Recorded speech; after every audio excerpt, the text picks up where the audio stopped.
মেহেরপুরে গাংনী মহিলা ডিগ্রি কলেজের বর্তমান অধ্যক্ষ খোরশেদ আলমের বিরুদ্ধে সনদ জালিয়াতি ও অর্থ আত্মসাতের অভিযোগ উঠেছে। এই অভিযোগের ভিত্তিতে অভিযান চালিয়েছে দুর্নীতি দমন কমিশন। মঙ্গলবার দুপুরে কুষ্টিয়া দুদক কার্যালয়ের সহকারী পরিচালক বুলবুল আহমেদ রিয়াদের নেতৃত্বে একটি দল গাংনী মহিলা ডিগ্রি কলেজে অভিযান চালায়। অভিযোগ রয়েছে, অধ্যক্ষ খোরশেদ আলম জাল সনদ ব্যবহার করে নিয়োগ পেয়েছেন এবং কলেজ তহবিল থেকে অর্থ আত্মসাতের সঙ্গেও তিনি জড়িত। তবে অভিযানের সময় অধ্যক্ষ ছুটিতে থাকায় কলেজ কর্তৃপক্ষ প্রয়োজনীয় সনদ বা আর্থিক কাগজপত্র দেখাতে পারেনি। কলেজ কর্তৃপক্ষ প্রয়োজনীয় নথিপত্র সরবরাহ করলে তা যাচাই বাছাই করে পরবর্তী আইনগত ব্যবস্থা নেওয়া হবে বলে জানান দুদকের সহকারী পরিচালক বুলবুল আহমেদ রিয়াদ। এ বিষয়ে কলেজ কর্তৃপক্ষের কোনো বক্তব্য পাওয়া যায়নি।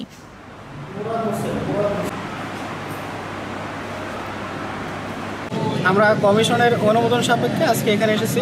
আমাদের অভিযোগের বিষয় ছিল গাংনী সরকারি মহিলা ডিগ্রি কলেজের অধ্যক্ষ যিনি আছেন উনি আপনার জন্মসনদ এবং সার্টিফিকেট জালিয়াতি করে অধ্যক্ষ পদে আছেন এবং সরকারি যে অর্থ যেগুলো আছে সেগুলো উনি আত্মসাৎ করেছেন এই মর্মে একটা অভিযোগ ছিল।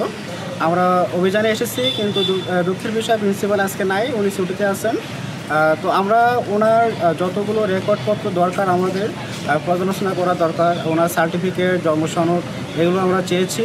উনি আমাদের রেকর্ডপত্র দেওয়ার পরে আমরা পর্যালোচনা করে আমরা সিদ্ধান্ত নেব এবং পরবর্তী বিষয়ে অত্র কলেজের যতগুলো আপনার দোকান ছিল বা আপনার পুকুর লিজ দেওয়া এগুলোর বিল ভাউচার আমরা চেয়েছি, কিন্তু তৎক্ষণাৎভাবে উনি আমাদের কোনো রেকর্ডপত্র দেখাতে পারেননি, বলেছে পরে আমাদের কাছে সরবরাহ করবেন। তবে আমাদের কাছে প্রাথমিক দৃষ্টিতে মনে হয়েছে দোকান থেকে বা পুকুর থেকে যতগুলো টাকা কালেক্ট করা হয় এইগুলো কোনো তথ্য আমাদের কাছে দেওয়া হয়নি বা আমাদেরকে সরবরাহ করেননি। তো প্রাথমিক দৃষ্টিতে আমরা রেকর্ডপত্রগুলো চেয়েছি এবং ওগুলো পর্যালোচনা সাপেক্ষে আমরা কমিশন বরাবর রিপোর্ট দাখিল করব।